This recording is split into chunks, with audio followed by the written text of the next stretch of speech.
Pakistan Peoples party کے chairman Bilawal Bhutto Zardari نے LA9 Kotli 2 Nakyal میں فائرنگ سے جاں بحق جیال مختار یونس کی شہادت پر لواحقین سے اظہار افسوس کیا۔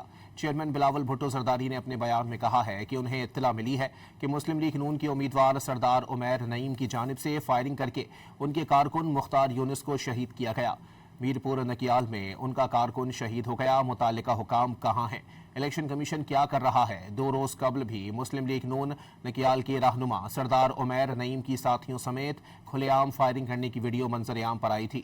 چیئرمین بلاول بھٹو زرداری نے کہا کہ اگر متعلقہ حکام 2 روز قبل نکیال میں مسلم لیگ نون کے امیدواروں کی جانب سے فائرنگ کے واقعے کا نوٹس لے لیتے تو آج ایک انسانی زندگی کی قیمت ادا نہ کرنی پڑتی۔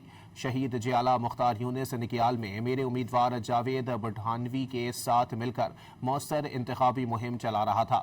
اپنی شکست سے بوکھلا کر پاکستان پیپلز پارٹی کے مخالفین اوچھے ہتھ کنڈوں پر اتر آئے ہیں۔